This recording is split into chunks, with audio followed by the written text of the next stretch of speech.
This is Mike Doyle for Chicagosphere.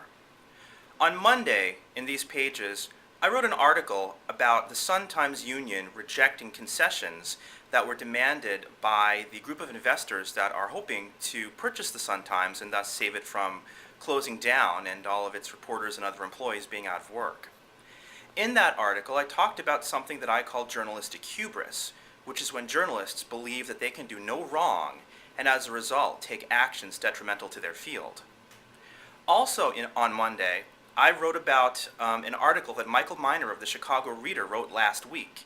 In his article, he suggested that in order to save journalism, columnists, and by extension print and online commentators, including essentially bloggers who are the columnists of the internet, should be forced, he used the word refocused, by their employers to write news analysis pieces instead and basically be put in service to journalists, to take the field of columneering and basically eliminate it. That's an example of journalistic hubris right there. I talked about that in detail yesterday on my personal blog, Chicago Carless. The idea that anybody in one profession saying, hey, we'll just use your profession over there as a way to prop up ours.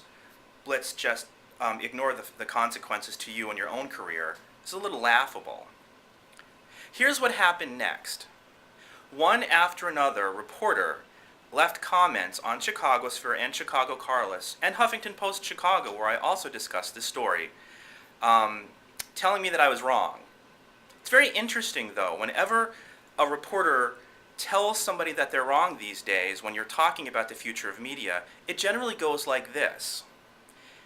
One, you're told that you don't have the right to criticize a reporter, and or two, you're told that you don't have the skill set to criticize a reporter, and or three, you're told that because you're not a reporter yourself, anything that you say is immaterial. Now that's kind of ludicrous. I mean, let's think about that. Journalists are the people who have been complaining that ever since the internet placed in the hands of every human with an internet connection the ability to disseminate news and opinion, that they have no longer been the people who have been able to unilaterally bless what is and is not significant news.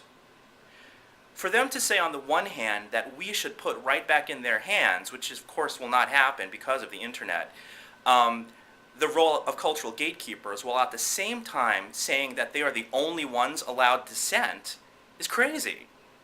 Of course, I, as a blogger, as an online columnist, and as a human being, can have an opinion and share an opinion on anything I want to. Whether it's an informed opinion or not is up to you to decide. But when I share my opinions, and when most rational people that I know share theirs, it's because we've used our own judgment. You know, we don't believe everything we read. We don't believe everything we read. We take it with a grain of salt. That's what journalism taught us to do over the past 100 years. So journalism should decide, you know, are people supposed to take what they read with a grain of salt, or are we supposed to just believe everything journalists say blindly? How many people out there think it's a good idea to believe every single thing you read, whether it's written by a journalist or anybody else? I'm pretty sure if I could see through this camera right now, I wouldn't see very many hands. So here's the deal. You know, journalism is a very important field, and although the sun will not rise and set on American civilization because of the changes that are happening in journalism, we really need to keep it around. But journalists do not have an exclusive license on sharing an opinion or sharing a dissenting opinion. And things that they write are not gospel. Funny, that's just sort of the way that it is in a free society. You know, we're all allowed to share ideas, as I shared here on Chicago Carless and Chicagosphere and Huffington Post Chicago. You know, it's very funny how, you know, some journalists really don't want to give bloggers or anybody else with a dissenting opinion the right to share that opinion. But I will make a promise here and now to those reporters who have told me publicly and privately that I don't have a right to share mine. I'll be a little more fair to you. In fact, I make you this vow. When all is said and done and the newspaper industry in Chicago has done shaking out, I promise I will not stiff your tip jars after you hand me my Americano at Starbucks.